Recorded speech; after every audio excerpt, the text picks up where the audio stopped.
warahmatullahi wabarakatuh. Yang terhormat Ibu Deli Noviani selaku dosen pembimbing dalam mata kuliah Strategi Operasi kelas A dan teman-teman yang sedang menonton video ini. Tujuan saya membuat video ini ialah untuk memenuhi ulangan akhir semester pada mata kuliah Strategi Operasi semester 4. Sebelumnya, perkenalkan, nama saya Febri Lestari, NPM 200-120-115 dari kelas Strategi Operasi kelas A. Untuk selanjutnya, saya akan membahas tentang dua bab, yakni yang pertama adalah proses operasi strategi dan yang kedua adalah evaluasi dan pengendalian. Oleh sebab itu, saya akan membahas bab yang pertama, yakni proses operasi strategi. Proses perumusan strategi berkaitan dengan bagaimana mendamaikan kebutuhan pasar dengan sumber daya operasi dalam jangka panjang. Perumusan proses strategi operasi adalah proses praktis untuk mengartikulasikan berbagai tujuan dan keputusan yang membentuk strategi yang kegiatannya tidak dapat dilakukan setiap hari melainkan hanya sekali saja. Ada sejumlah elemen umum pada perumusan strategi operasi ini, yakni yang pertama adalah sebuah proses yang secara normal menyelaraskan tujuan bisnis dengan tujuan tingkat sumber daya. Yang kedua, menggunakan tujuan kinerja operasi sebagai perangkat terjemahan untuk penyelarasan antara tujuan, pemosisian pasar, dan strategi operasi. Yang ketiga, menilai keselarasan melalui penilaian kepentingan dari tujuan kinerja operasi dari kinerja yang dicapai. Lalu, dalam proses strategi operasi harus dapat menjaga keselarasan dari waktu ke waktu. Sebagian besar organisasi sama fananya dengan orang-orang yang menciptakan dan menjalankannya. Jadi, mengapa perusahaan-perusahaan yang bertahan selama bertahun-tahun merupakan pengecualian daripada aturan? Sebagian besar usaha bisnis baru gagal melewati tahun pertama mereka. Penjelasan yang jelas adalah bahwa perusahaan gagal untuk mendamaikan persyaratan pasar dan sumber daya operasi karena terlalu mudah untuk salah menafsirkan persyaratan pelanggan atau gagal untuk mengembangkan kemampuan operasional yang diperlukan. Terdapat 3 siklus, yakni siklus lambat, siklus standar, dan siklus cepat. Ada juga yang diperlukan untuk formulasi, yakni bagaimanapun perumusan didekati kemungkinan akan memerlukan beberapa analisis yang signifikan seperti yang diharapkan dalam proses yang mendamaikan kebutuhan pasar dengan kemampuan sumber daya operasi. 2 bidang utama analisis menyangkut pasar dan sumber daya. Yang harus dianalisis antara lain menganalisis kemampuan sumber daya operasional, menganalisis kebutuhan pasar, dan kemampuan. Selain itu juga ada tantangan perumusan strategi operasi, yakni karena ada batasan kemampuan suatu perusahaan untuk menyelaraskan diri dengan perubahan persyaratan lingkungan. Hal ini terjadi karena dalam sistem yang kompleks ada sumber daya dan proses tertentu yang cenderung mencegah adaptasi atau inovasi daripada memungkinkannya. Atau dengan kata lain, organisasi tunduk pada berbagai kekuatan inersia yang secara artinya yaitu kecenderungan untuk melanjutkan keadaan yang sama atau menolak suatu perubahan. Setelah itu adanya selesai proses perumusan. Analisis ini juga mengharuskan para manajer strategis untuk menemukan kesesuaian strategis antara peluang eksternal dan kekuatan internal. Di samping memperhatikan ancaman eksternal dan internal, untuk mengetahui berjalannya suatu proses perumusan strategi dapat dilakukan analisis dengan cara yang pertama, menjelajahi apa artinya strategi operasi menjadi komprehensif. Yang kedua, memastikan ada koherensi internal antara area keputusan yang berbeda. Yang ketiga, ada memastikan bahwa keputusan yang diambil sebagai bagian dari proses strategi operasi sesuai dengan prioritas yang sesuai untuk setiap tujuan kinerja. Yang keempat, ada mengetahui persimpangan sumber daya atau persyaratan mana yang paling kritis sehubungan dengan prioritas keuangan dan persaingan organisasi yang lebih luas. Yang terakhir, adanya implementasi operasi strategi itu sendiri. Implementasi strategi operasi adalah cara strategi dioperasionalkan atau dijalankan. Ini melibatkan proses yang mencoba untuk memastikan bahwa strategi tercapai atau tidak. Hubungan organisasi yang sangat penting yang dapat memberikan dampak besar pada implementasi strategi adalah antara mereka yang berada dalam fungsi operasi yang memiliki tanggung jawab untuk merumuskan strategi dan mereka yang menjalankan tugas operasi sehari-hari. Untuk bab yang pertama tentang proses strategi operasi sudah selesai. Untuk materi selanjutnya ada evaluasi dan pengendalian. Pemantauan dan pengendalian strategis melibatkan pemantauan dan evaluasi kegiatan rencana dan kinerja dengan tujuan tindakan korektif di masa depan jika diperlukan. Pandangan strategis pemantauan dan pengendalian mirip dengan pandangan operasional, tetapi ada perbedaan di dalamnya. Pada tingkat operasional, pemantauan dan pengendalian kegiatan operasi tampaknya merupakan masalah yang mudah. Setelah membuat rencana untuk operasi, setiap bagian harus dipantau untuk memastikan bahwa kegiatan yang direncanakan benar-benar terjadi. Setiap penyimpangan dari apa yang seharusnya terjadi kemudian dapat diperbaiki melalui semacam intervensi dalam operasi. Bagaimana kemajuan menuju tujuan strategis dilacak? Pemantauan dan pengendalian melibatkan 3 kegiatan, yakni pelacakan kinerja, pemindaian lingkungan, dan menafsirkan informasi yang dideteksi dan ditanggapi dengan tepat. Agar dapat melakukan hal tersebut atau melakukan 3 kegiatan tersebut, setiap proses dalam strategi operasi harus dapat melacak kemajuan terhadap 2 jenis implementasi. Yang kedua, ada membandingkan kemajuan dengan beberapa aspirasi atau target dengan melibatkan berbagai ukuran. Lalu ada bagaimana proses pemantauan dan pengendalian upaya untuk mengendalikan risiko. Tugas utama dalam proses strategi operasi adalah mempertimbangkan potensi risiko. Dengan memahami hal tersebut dapat membantu mengatasi hambatan yang ada. Adapun 6 aspek risiko yang sangat relevan dalam strategi operasi, yaitu yang pertama adanya dinamika, monitoring dan kontrol terhadap konsep loss atau tight fit atau alignment. Yang kedua, risiko kinerja pasar dan operasi menjadi tidak seimbang. Yang ketiga, peristiwa yang hanya akan menghasilkan kemungkinan kerugian dan risiko spekulatif yang muncul dari skenario kompetitif. Yang keempat, strategi mitigasi atau pencegahan untuk berusaha mengisolasi suatu proses dari kemungkinan konsekuensi negatif dan memulihkannya. Yang kelima, ada risiko biaya penyesuaian yang menyebabkan kerugian. Yang terakhir, yang keenam, yaitu risiko intervensi menimbulkan masalah tipe 1 dan tipe 2. Lalu, ada 4 isu penting dalam memahami bagaimana sih pembelajaran mempengaruhi implementasi, yakni yang pertama, ada bagaimana strategi operasi mendorong pembelajaran yang diperlukan untuk memastikan bahwa pengetahuan operasi dibawa ke depan dari waktu ke waktu. Yang kedua, bagaimana strategi operasi memastikan bahwa organisasi mengambil manfaat kompetitif yang diperlukan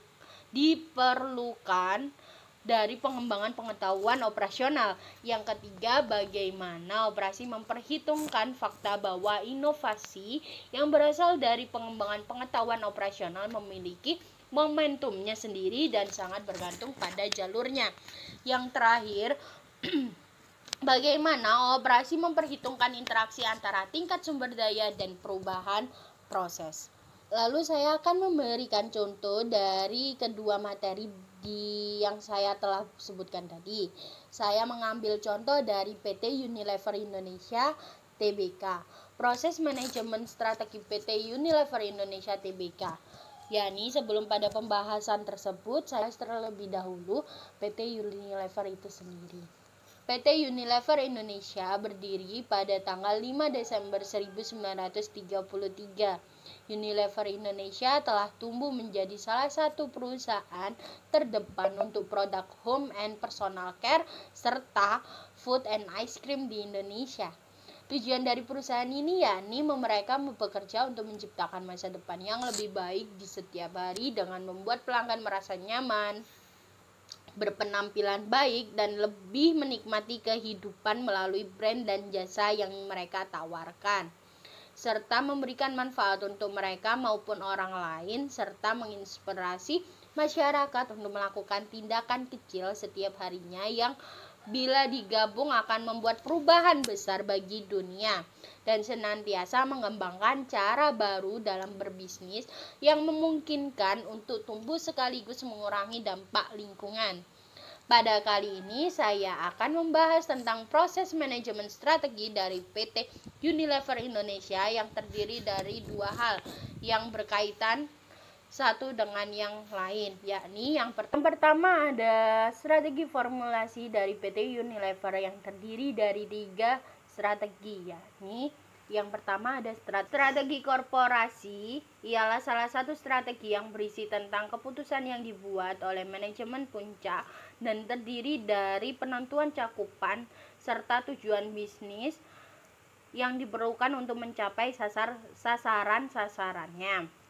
Dalam bagian ini oleh PT Unilever sendiri dibagi kembali dalam kedua lini, yakni yang pertama strategi direksional yang dibagi ke dalam 2 tahap, yakni ada strategi pertumbuhan seperti merger ataupun mengakuisisi sebuah perusahaan, dan strategi diversifikasi seperti penambahan produk baru yang masih terikat dengan produk yang ada saat ini dengan adanya kesamaan. Contoh dari strategi pertumbuhan itu sendiri apa? Yang pertama, ada pada tanggal 22 November 2000 mengadakan perjanjian dengan PT Anugrah Indah Pelangi untuk mendirikan perusahaan baru, yakni PT Anugrah Lever atau PT yang TAL yang bergerak di bidang pembuatan, pengembangan, pemasaran, dan penjualan kecap, saus cabai, dan lain-lain dengan merek dagang Bangau, Arkiet, dan Sakura atas dasar lisensi perusahaan kepada PT AL. Yang kedua, pada tanggal 3 Juli 2002 perusahaan mengadakan perjanjian dengan Texhe Research Berhad untuk mendirikan perusahaan baru, yakni PT Teknopia Lever yang bergerak di bidang distribusi, ekspor, dan impor barang-barang menggunakan merek dengan Domestos Momos. Sedangkan contoh dari strategi diversifikasi dari perusahaan Unilever itu sendiri, yakni yang pertama akuisisi teh celup Sariwangi dilakukan pada tahun 1990.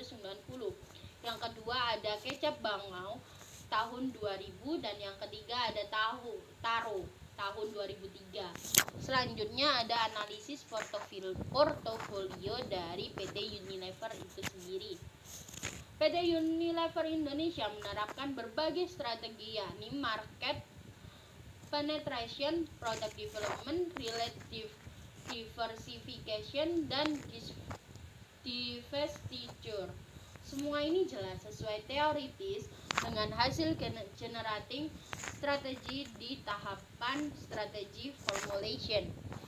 Lalu ada strategi bisnis. Strategi bisnis yang diterapkan oleh PT Unilever yakni dengan menjawab semua kebutuhan pasarnya dan juga memastikan kompetitornya untuk berpikir beberapa kali sebelum menyemplung diri ke kancah persaingan dengan PT ini sendiri.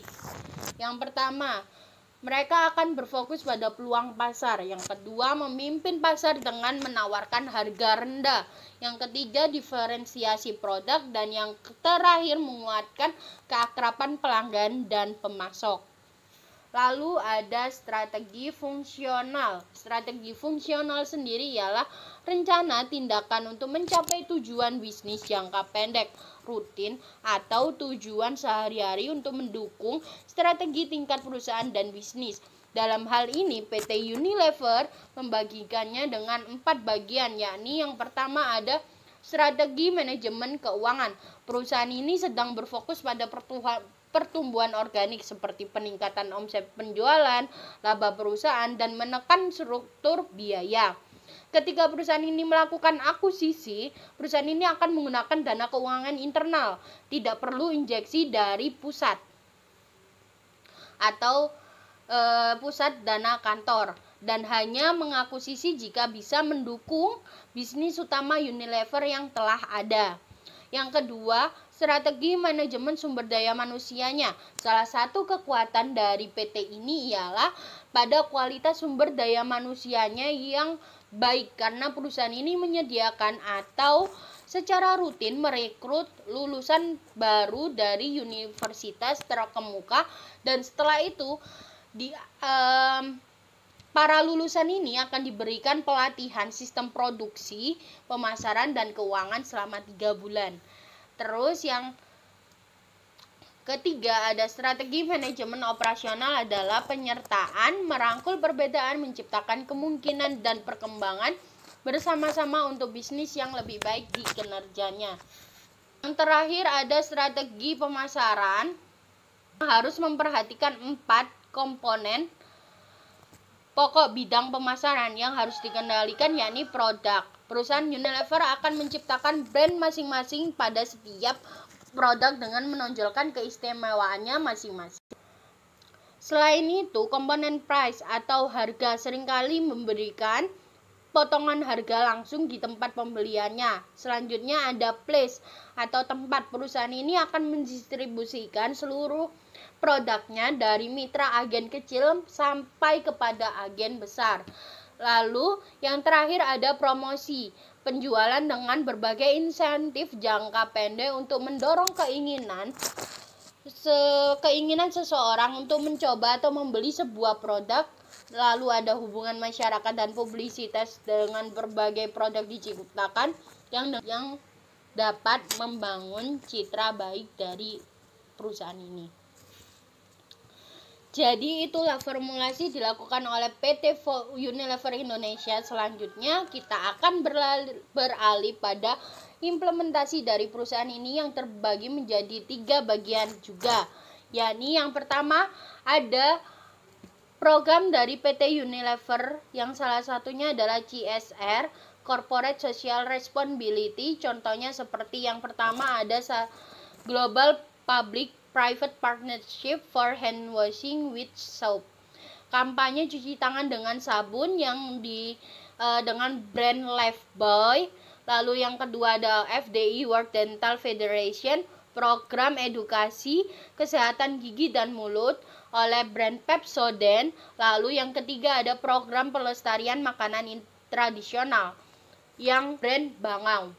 Lalu ada People. Yang pertama, tanggung jawab perusahaan pada kepemimpinan operasional diperjuangkan dan dipimpin anggota dari eksekutif Unilever. Yang kedua, strategi pengembangan sosial dan lingkungan bertanggung jawab pada 4 kategori produk dan tim brand global mereka. Yang terakhir ada tata kelola. Kami sebagai tanggung jawab corporate citizen didukung oleh komite tanggung jawab dan reputasi dewan. Yang terakhir ada budget. Pengimplementasian dalam dana dapat dilihat dari data faktual atau capital expenditure yang menjadi penyokong utama terlaksananya strategi perusahaan dalam rangka meningkatkan pangsa pasarnya. Terlihat pada tahun 2005, capital expenditure dikeluarkan sebesar 200 miliar. Sedangkan tahun 2006, perseroan menganggarkan biaya modal atau capital expenditure sebesar 300 miliar. Oke, sekian yang dapat saya sampaikan. Mohon maaf apabila ada salah kata maupun kekurangan dalam penyampaian kali ini. Terima kasih atas perhatiannya. Wassalamualaikum warahmatullahi wabarakatuh. Sehat selalu. Dadah.